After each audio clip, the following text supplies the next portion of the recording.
Hey guys, Ash here, coming at you today with another expert interview in Clash Royale. I'm going to have Manu on, and he is an amazing, amazing player. So guys, without further ado, let's go ahead and bring him in. Alright guys, I am here with Manu. Manu is definitely one of the best players I know in Clash Royale, and it's a pleasure for you to finally be on the channel, man. Thanks for coming on. Yeah, no problem, man. Glad to be here. You're definitely a wealth of knowledge. So many times people ask you in our clan chat or whatever for little tips or what deck you're using, and I'm not just saying this because you're on the channel, but for my money, I would put you against any clasher in the same level cards, and I think you would win more often than not. Obviously, you have your losses like anybody else, but you're a really, really skilled player, so really awesome to have you on. So I invited you on today to basically share 2 replays with your favorite deck, which is a minor deck. Of course. You can kind of walk us through them and give us some strategy advice as we watch the replays. Sound good? Yeah, sounds good, man. All right, I guess before we get started, we're looking at your deck right now, and it has like the Princess, the Miner, the Mini P.E.K.K.A, Cannon, Elixir Collector, Minion Horde, Zap, and the Spear Goblin. Now, have you tried, I'm sure you've tried different experimentations with other cards. This is your favorite combo here that we're looking at right now?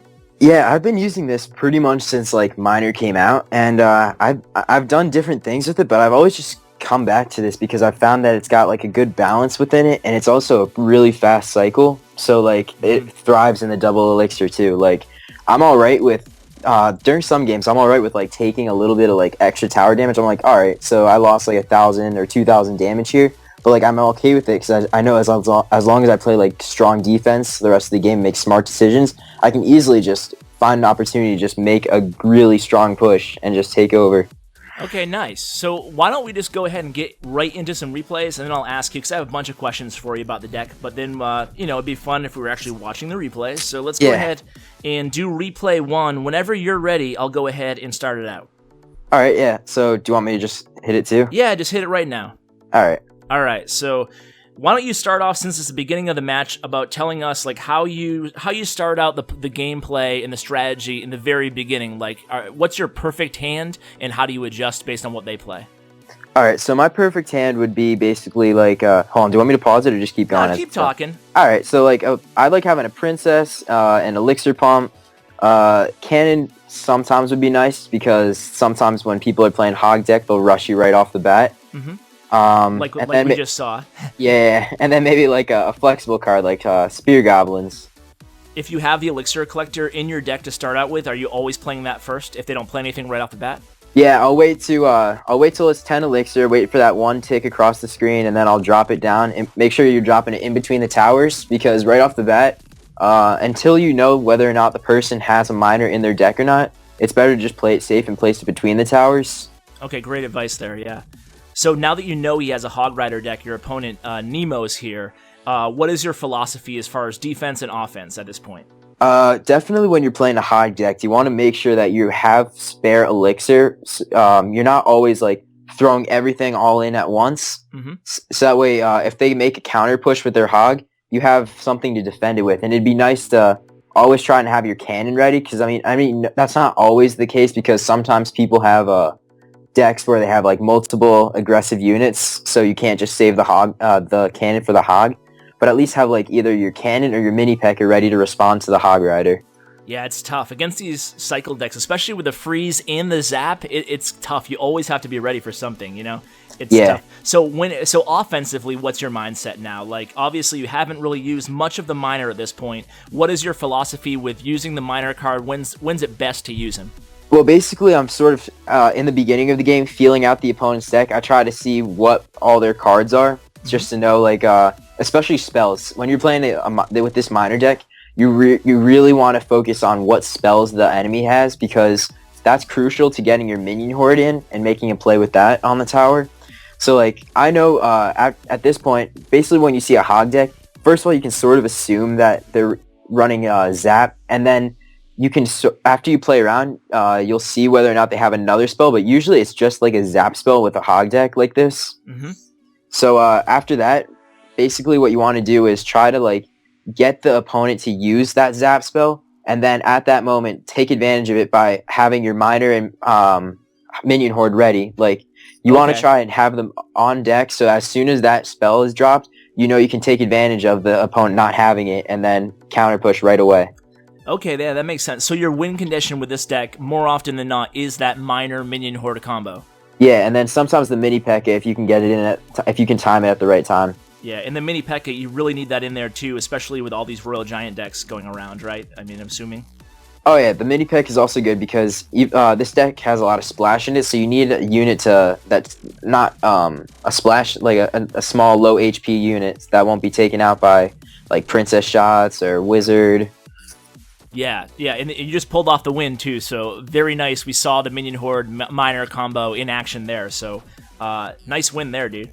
Yeah, pretty much like, especially towards the end of the game, you basically, like, everything starts getting real hectic, and the opponent will start to not, like, if you have, there's multiple stuff going on the screen, so they're gonna not really pay much attention to whether they use a zap spell to try to get their hog in an extra hit. So you can really take advantage of that by just waiting for them to misuse that spell in one spot, and then all of a sudden send in the Miner, send in the Minion Horde, back it up. Don't send the Spear Goblins right underneath, because I found that if you're sending Spear Goblins right underneath the Minion Horde and like they send in any splash unit, it's like a 2-for-1. Yeah. You can lose a lot of elixir there on that trade. Yeah, and then also you can sneak in the mini P.E.K.K.A. because that also gives them something else that's more challenging to work with. Yeah, that's really difficult. If you catch them unaware or low on elixir after a push, and you have the Miner, the Minion Horde, and you can get the mini P.E.K.K.A. in there, that's pretty tough to combat. You know? Yeah, because it requires different methods of handling it, and when they're all there at once, it's like anything you drop really gets destroyed. Yeah. Even if they had a cannon ready, it doesn't matter with a Minion Horde, and it's really good. So let's go ahead and get into the second replay here whenever you're ready. Yeah, I'll go in right now. All right, cool. So this guy is actually running the same deck as me. Oh, nice. Okay. At the time I didn't know. So I have a pretty good starting hand right here. So I have the Elixir Pump. So in the beginning, I actually drop it in the back just to like defer things up a little bit, I guess, was my thinking. That was kind of a mistake, but that's all right. Yeah, so because he played one right where you usually like to play one. At least place it close to the king tower, because I found that sometimes I try to bait the Miner to hit the king. So because sometimes they have a poor Miner placement right there, it'll hit the king tower. That's a good point. So you just use your Miner right off the bat there. Yeah, I took out his princess. That's always a good thing to try and do. If there's nothing else on the board, and you can send the Miner right on top of the princess, there's really no way they can stop it, because even if they drop in units right after, the Miner's already on the princess, and it only takes 2 hits. Okay, so he just sent a Miner after your Elixir Pump. So why don't you just give us some basics about the Miner card? So what are good trades besides, let's pretend there's nothing on the map. Besides the Elixir Collector and the Princess, is there anything else you'll send your Miner at? Alone. Okay. So I use it more like defensively. Okay. I use it. It's sort of like a pop-up knight in a way. You know, like a knight is a sort of low HP tank, and it can be used to distract units to try and lure them to the center. Or especially, this is another use I use it for. If there's like a wizard coming onto me, or some like a Valkyrie, I'll use the Miner to like lure it to the center of my my 2 crown towers. Oh, okay. I use it as like a sort of tank in a way. Okay, so you use it a lot defensively as a knight. That makes a lot of sense. Yeah, and then also something else I want to point out about the Miner. One mistake that I see a lot of people make is rushing it, and that's something you definitely don't want to do with this deck. Like, you want to have your push ready. You never, first of all, want to send like a solo Miner to a crown tower, because it's just not. There's no value in that. They'll counter you, and that unit that's countering the Miner is going to still be alive, of course, because it's not going to take any damage. So wow, that Miner was great placement timing there. You got the as soon as I didn't get the princess down, but it was very close. Almost. Yeah. Okay, so being a little bit too aggressive with the Miner is a mistake you see some people making. Yes. Any other like common mistakes on the Miner, or? Definitely you don't want to like hold on, let me think. You want to always back it, like, it's very useful to back it up with something. So, like, Spear Goblins are an awesome thing to do. Like, sending the Miner plus Spear Goblins is an awesome little push you can make, because it really makes the opponent have to sort of think, because they have to, unless they've got, like, a zap to take out your Spear Goblins, which is an even trade, you're not losing on that. Yeah. They sometimes mess up, and they'll send, like, a unit at the front of the first of all, they don't know what part of the crown tower it's going to, so they'll send like a unit in the front. That unit has to spend some travel time to walk to the back. Meanwhile, the spear goblins are like they're taking no damage whatsoever, and they really can add up. Like if you can get like a perfect little minor mini tank plus the spear golems behind, they can do like around 500 to 1,000 chip damage. Yeah, also that low cost, like 5 elixir. Yeah, 5 elixir. That's the thing. Yeah, absolutely. So it's definitely. I've been there defensively before and offensively, but I'm not ashamed to admit that I've seen that miner coming towards me, and I've been like, I'll have like barbarians or in like goblins, and I'll be like, well, where do I put each one? Where is he going with this? So yeah, I can totally relate to that. So it's definitely a good tip. Yeah, and also with when you're using a princess and you're versing a miner deck, it's very good to be sort of ready for if you really want to defend your princess. If you have like a unit like a mini P.E.K.K.A, for example, that you can have on your deck after the moment you drop your princess, because sometimes when your opponent has the miner, you'll put your princess down, they'll send the miner over, and if you can get another unit down to distract the miner, it is a very negative elixir trade for their part, because they just wasted 3 elixir to try and get to your princess, and they never even touched it. That's a great point, and now you have your princess still alive because they still have to react to it.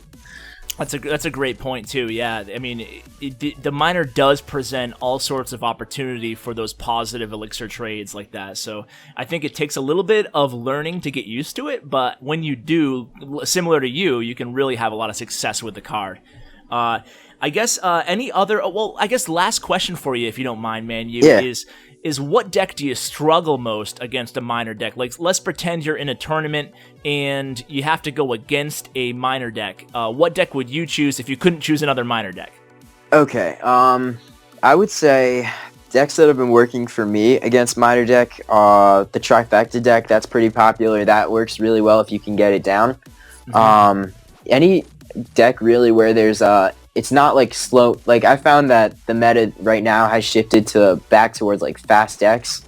Like you can't really have like a slow deck that requires a lot of elixir unless you play it really well. Because right now, like if you have a miner come to your tower, you have to respond instantly, and you can't just be sitting on these high elixir cards and waiting to drop them. Yeah, for sure. So you would go quicker decks, like Hog cycle decks. As sad as it is to say, recommending the Hog, I have to recommend it because it's something that you just gotta do right now to combat the meta. And also, I guess making sure your elixir cost is lower than like 4 right now, unless you've got like some deck strategy that really relies on dropping heavy troops backed up by other heavy troops, and that's your win condition. Yeah, great advice for sure. And yeah, you saw, a lot of golem type decks for a while, and then it seems to be they're a little bit less popular. And as you said, it seems people are moving more towards like cycle decks and faster and cheaper decks, but you still see them from here and there. So I find that you're right. You kind of have to be like a really skilled player with those decks, especially against a miner deck, to have success. Yeah, the problem with those golem decks I found is that everybody right now is rocking mini P.E.K.K.A. And mini P.E.K.K.A. is such a threat to those golems when you first send it down and you don't have many troops to back it up, or somebody sends down a push on the other lane. You have to counter that, and then they send down a mini P.E.K.K.A. on your golem, and you're stuck with nothing else to do. And that mini P.E.K.K.A. is just going to rip through it, and that's right there, -4 elixir. Yeah, it's tough, very tough. Like, you work so hard to get that golem on the board, and then you can be easily taken down. So definitely a lot of good advice there, man. I really appreciate you coming on. We're probably going to wrap things up, but I feel like I could talk to you forever. So people should let us know if you're up for it. Maybe come on again, especially when you find a new deck that you really enjoy and are having a lot of success with. What is your highest cups? I didn't even look, but you've been pretty high. It's alright. It's just last season I made it to 42-18. I just like try to push myself another 100 cups each season, like that's just been my steady goal. Yeah. Like I'm not trying to do hard, like with my limitations as a level 11, it's like All right, like I could. Plus, I don't really have a lot of time right now. I've got finals, but after finals, man, get ready. I'm gonna have some new decks for you. All right, man. Well, I can't wait, dude. You're like I said, you're a wealth of knowledge, and I really appreciate you coming on. I probably between Clash of Clans and Clash Royale, it's probably been like close to 2 years that I've known you, but you've never been on the channel before, so it's really cool to have you on, man. I appreciate it. Yeah, it's cool to be on. I love your content. Thanks, dude. Thanks a lot, man. Yeah, take care, guys. Take it easy. All right.